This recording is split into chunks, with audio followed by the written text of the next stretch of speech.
A Room with a View by E.M. Forster. Chapter 19. Lying to Mr. Emerson. The Miss Alans were found in their beloved Temperance Hotel near Bloomsbury, a clean, airless establishment much patronized by provincial England.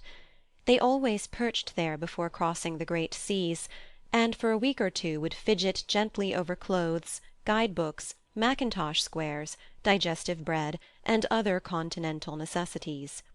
That there are shops abroad, even in Athens, never occurred to them, for they regarded travel as a species of warfare, only to be undertaken by those who have been fully armed at the Haymarket stores. Miss Honeychurch, they trusted, would equip herself duly. Quinine could now be obtained in tabloids, paper soap was a great help towards freshening up one's face in the train. Lucy promised, a little depressed. "But of course you know all about these things, and you have Mr. Vyse to help you. A gentleman is such a stand-by." Mrs. Honeychurch, who had come up to town with her daughter, began to drum nervously upon her card-case. "We think it so good of Mr. Vyse to spare you," Miss Catherine continued. "It is not every young man who would be so unselfish, but perhaps he will come out and join you later on." "Or does his work keep him in London?" said Miss Teresa, the more acute and less kindly of the two sisters. "However, we shall see him when he sees you off. I do so long to see him." "No one will see Lucy off," interposed Mrs. Honeychurch. "She doesn't like it." "No, I hate seeings off," said Lucy. "Really? How funny! I should have thought that in this case— Oh, Mrs. Honeychurch, you aren't going. It is such a pleasure to have met you." They escaped, and Lucy said with relief, "That's all right. We just got through that time." But her mother was annoyed. "I shall be told, dear, that I am unsympathetic, but I cannot see why you didn't tell your friends about Cecil and be done with it. There all the time we had to sit fencing and almost telling lies, and be seen through too, I dare say, which is most unpleasant." Lucy had plenty to say in reply. She described the Miss Alans' character. They were such gossips, and if one told them, the news would be everywhere in no time. "But why shouldn't it be everywhere in no time?" "Because I settled with Cecil not to announce it until I left England. I shall tell them then. It's much pleasanter. How wet it is! Let's turn in here." Here was the British Museum. Mrs. Honeychurch refused. If they must take shelter, let it be in a shop. Lucy felt contemptuous, for she was on the tack of caring for Greek sculpture, and had already borrowed a mythological dictionary from Mr. Beebe to get up the names of the goddesses and gods. "Oh, well, let it be a shop, then. Let's go to Mudie's. I'll buy a guide-book." "You know, Lucy, you and Charlotte and Mr. Beebe all tell me I'm so stupid, so I suppose I am, but I shall never understand this hole-and-corner work. You've got rid of Cecil, well and good, and I'm thankful he's gone, though I did feel angry for the minute. But why not announce it? Why all this hushing up and tiptoeing?" "It's only for a few days." "But why at all?" Lucy was silent. She was drifting away from her mother. It was quite easy to say, "Because George Emerson has been bothering me, and if he hears I've given up Cecil, may begin again." Quite easy, and it had the incidental advantage of being true. But she could not say it. She disliked confidences, for they might lead to self-knowledge and to that king of terrors, light. Ever since that last evening at Florence, she had deemed it unwise to reveal her soul. Mrs. Honeychurch, too, was silent. She was thinking, "My daughter won't answer me. She would rather be with those inquisitive old maids than with Freddy and me. Any rag-tag and bobtail apparently does if she can leave her home." And as in her case thoughts never remained unspoken long, she burst out with, "You're tired of Windy Corner?" This was perfectly true. Lucy had hoped to return to Windy Corner when she escaped from Cecil, but she discovered that her home existed no longer. It might exist for Freddy, who still lived and thought straight, but not for one who had deliberately warped the brain.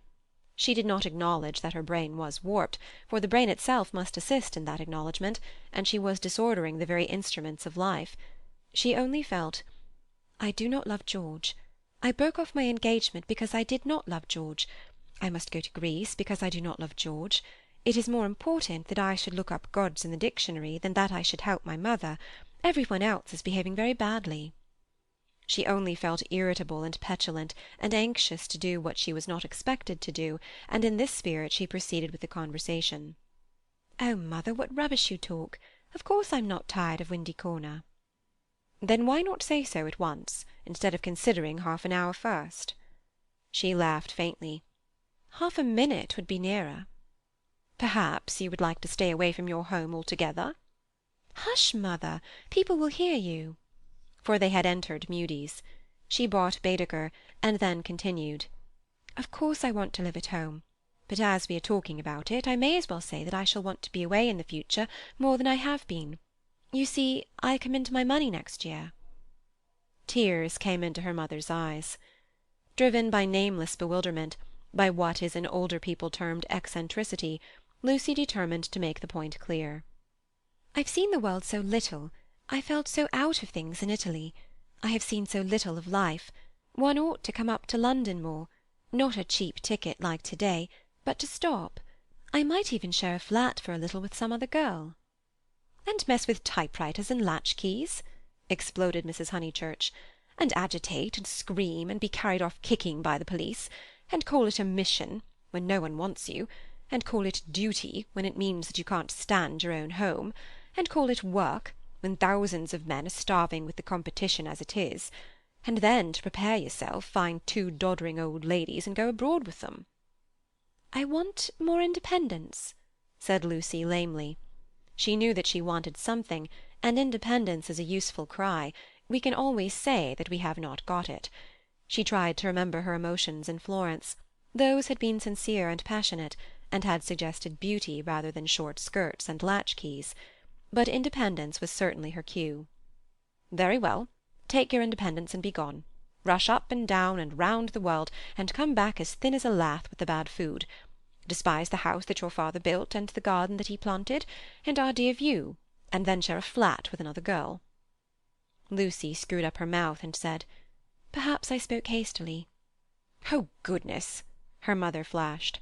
"How you do remind me of Charlotte Bartlett." "Charlotte?" flashed Lucy in her turn, pierced at last by a vivid pain. "More every moment." "I don't know what you mean, mother.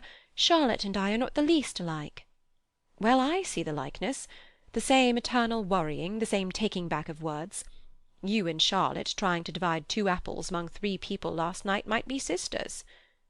"What rubbish! And if you dislike Charlotte so, it's rather a pity you asked her to stop. I warned you about her. I begged you, implored you not to, but of course I was not listened to." "There you go." "I beg your pardon." "Charlotte again, my dear. That's all. Her very words." Lucy clenched her teeth. "My point is that you oughtn't to have asked Charlotte to stop. I wish you would keep to the point." And the conversation dies off into a wrangle. She and her mother shopped in silence, spoke little in the train, little again in the carriage, which met them at the Dorking station. It had poured all day, and as they ascended through the deep Surrey lanes showers of water fell from the overhanging beech trees and rattled on the hood. Lucy complained that the hood was stuffy. Leaning forward, she looked out into the steaming dusk, and watched the carriage lamp pass like a searchlight over mud and leaves, and reveal nothing beautiful. "The crush when Charlotte gets in will be abominable," she remarked. For they were to pick up Miss Bartlett at Summer Street, where she had been dropped as the carriage went down, to pay a call on Mr. Beebe's old mother. "We shall have to sit 3 aside, because the trees drop, and yet it isn't raining. Oh, for a little air!" Then she listened to the horse's hoofs. "He has not told, he has not told." That melody was blurred by the soft road. "Can't we have the hood down?" she demanded, and her mother, with sudden tenderness, said, "Very well, old lady, stop the horse." And the horse was stopped, and Lucy and Powell wrestled with the hood, and squirted water down Mrs. Honeychurch's neck. But now that the hood was down, she did see something that she would have missed. There were no lights in the windows of Cissy Villa, and round the garden gate she fancied she saw a padlock. "Is that house to let again, Powell?" she called. "Yes, miss. he replied. "Have they gone?" "It's too far out to town for the young gentleman, and his father's rheumatism has come on, so he can't stop on alone, so they are trying to let furnished," was the answer.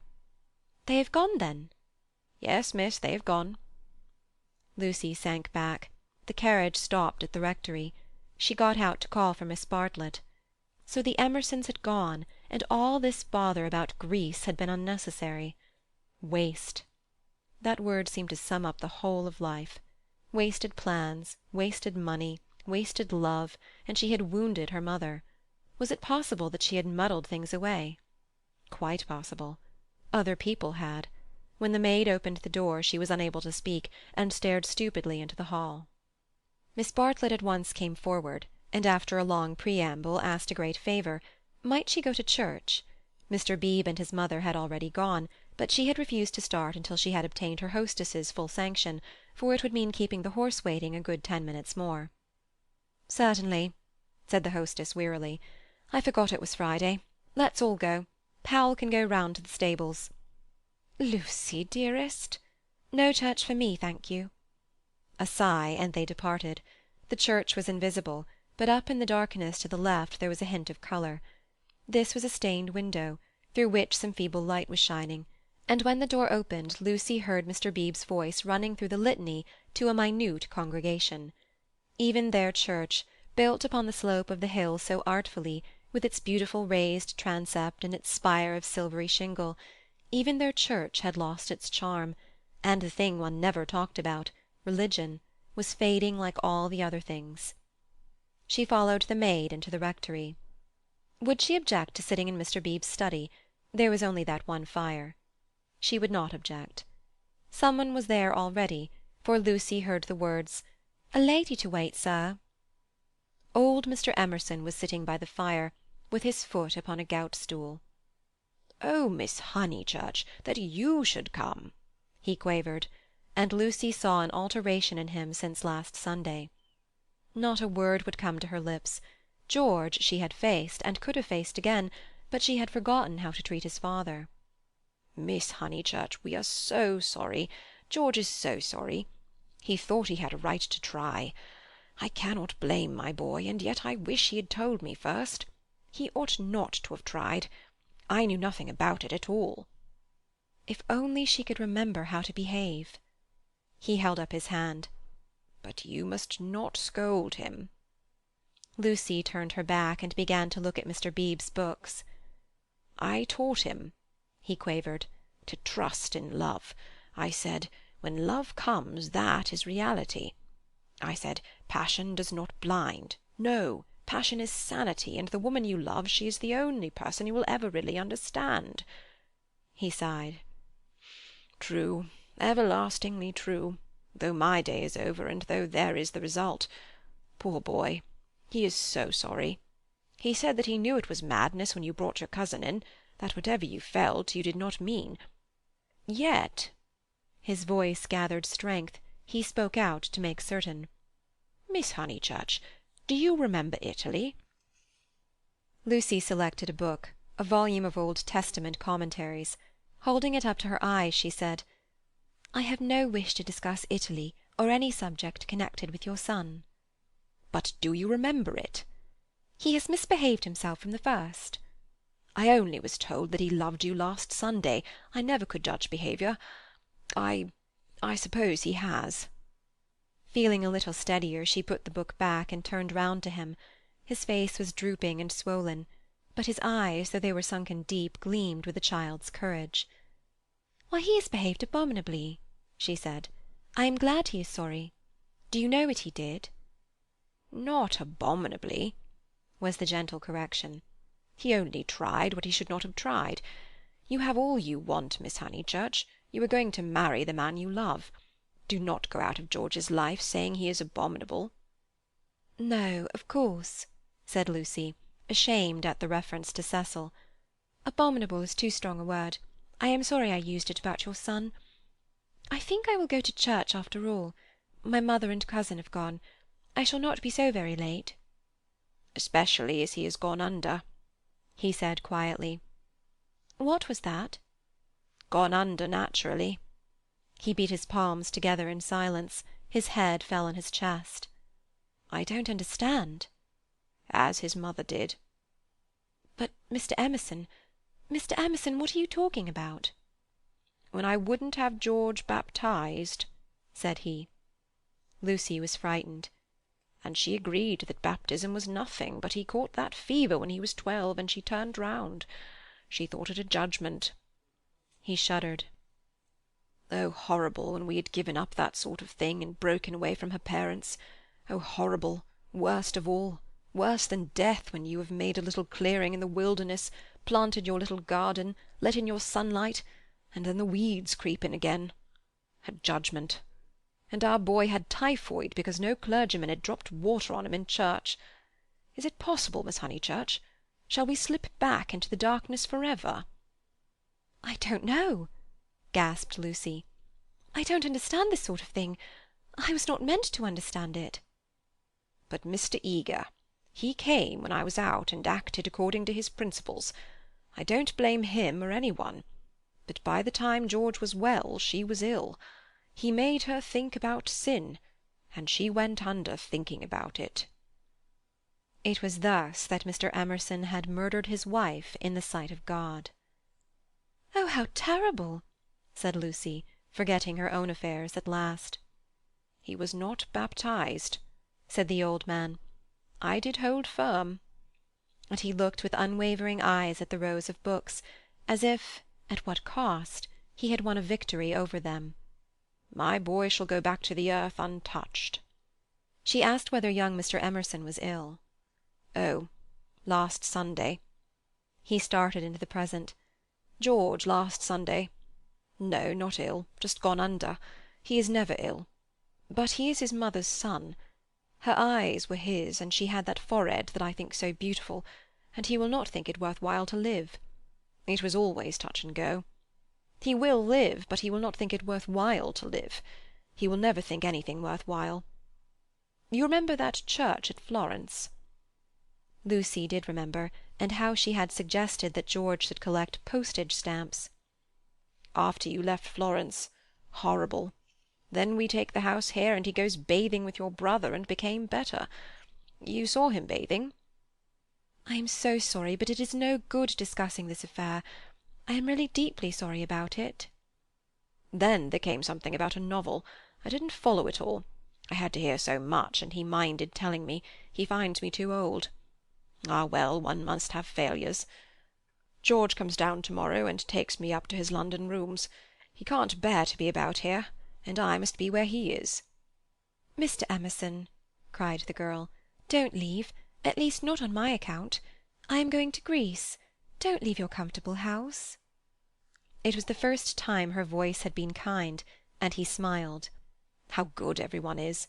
And look at Mr. Beebe housing me. Came over this morning and heard I was going. Here I am so comfortable with a fire." "Yes, but you won't go back to London. It's absurd." "I must be with George. I must make him care to live, and down here he can't. He says the thought of seeing you and of hearing about you—I am not justifying him. I'm only saying what has happened." "Oh, Mr. Emerson." She took hold of his hand. "You mustn't. I've been bother enough to the world by now. I can't have you moving out of your house when you like it, and perhaps losing money through it, all on my account. You must stop. I am going to Greece." "All the way to Greece?" Her manner altered. "To Greece?" "So you must stop. You won't talk about this business, I know. I can trust you both." "Certainly you can. We either have you in our lives or leave you to the life that you have chosen." "I shouldn't want—" "I suppose Mr. Vyse is very angry with George. No, it was wrong of George to try. We have pushed our beliefs too far. I fancy that we deserve sorrow." She looked at the books again, black, brown, and that acrid theological blue. They surrounded the visitors on every side, they were piled on the tables, they pressed against the very ceiling.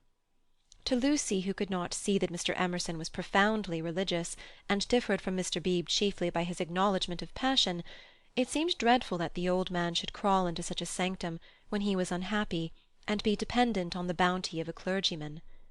More certain than ever that she was tired, he offered her his chair. No, please sit still. I think I will sit in the carriage. Miss Honeychurch, you do sound tired.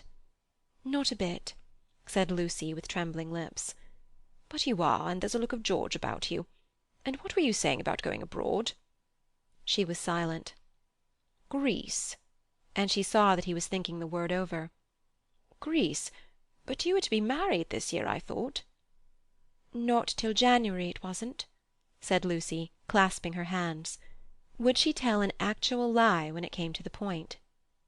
I suppose that Mr. Vyse is going with you.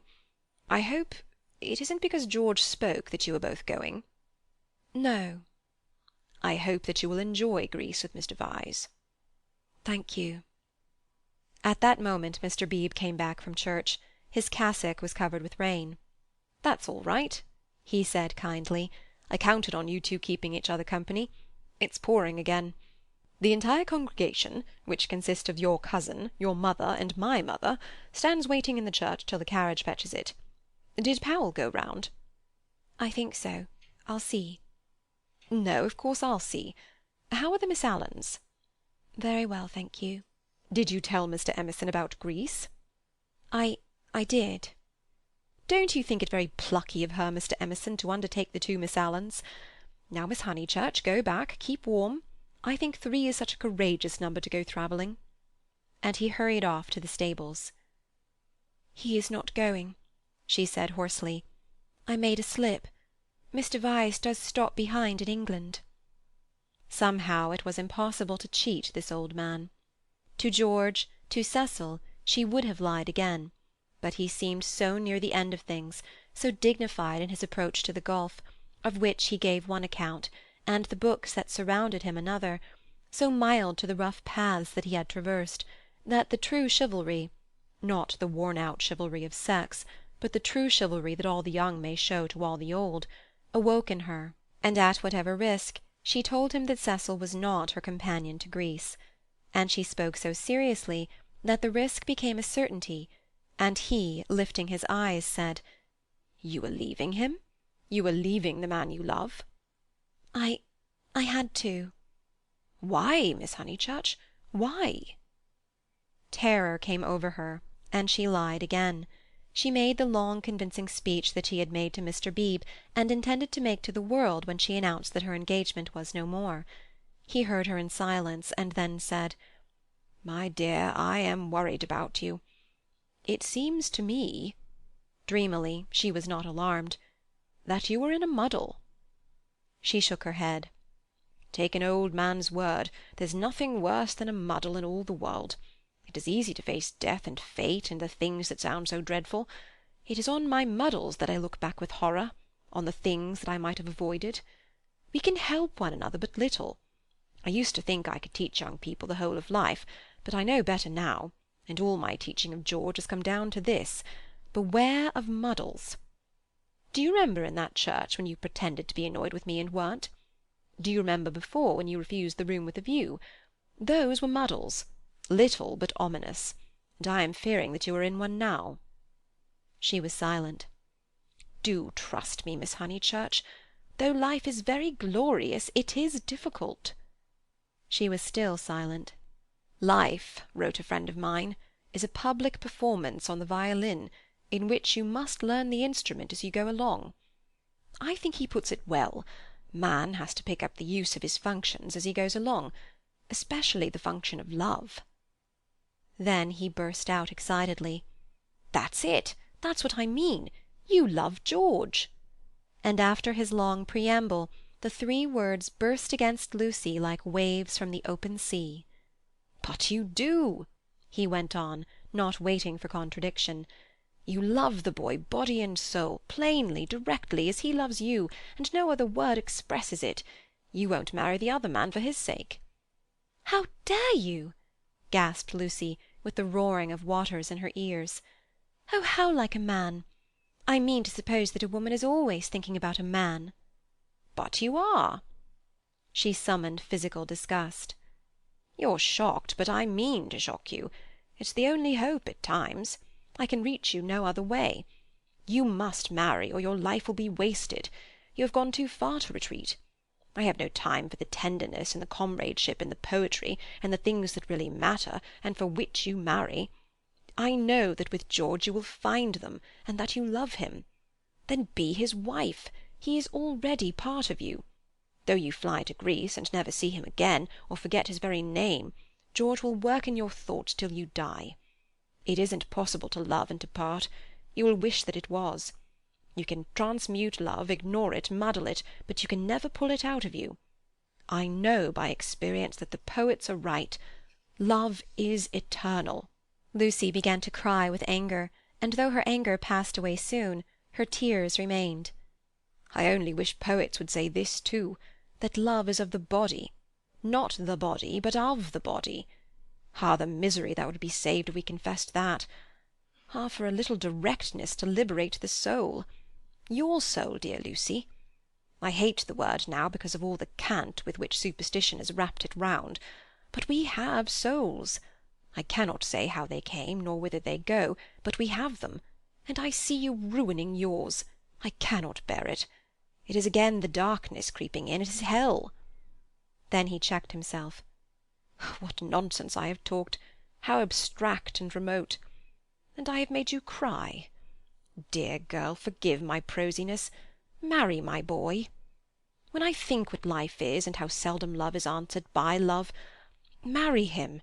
It is one of the moments for which the world was made." She could not understand him. The words were indeed remote. Yet as he spoke the darkness was withdrawn, veil after veil, and she saw to the bottom of her soul. "Then, Lucy—" "You frightened me," she moaned. "Cecil, Mr. Beebe, the tickets bought, everything." She fell sobbing into the chair. "I'm caught in the tangle. I must suffer and grow old away from him. I cannot break the whole of life for his sake. They trusted me." A carriage drew up at the front door. "Give George my love, once only. Tell him, muddle." Then she arranged her veil, while the tears poured over her cheeks inside. "Lucy—" "No, they are in the hall. Oh, please not, Mr. Emerson. They trust me." "But why should they, when you have deceived them?" Mr. Beebe opened the door, saying, "Here's my mother. You're not worthy of their trust." "What's that?" said Mr. Beebe sharply. "I was saying, why should you trust her when she deceived you?" "1 minute, mother." He came in and shut the door. "I don't follow you, Mr. Emerson. To whom do you refer? Trust whom?"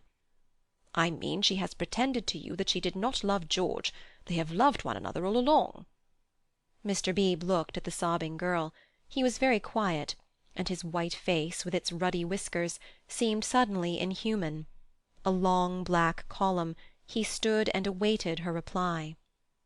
"I shall never marry him," quavered Lucy.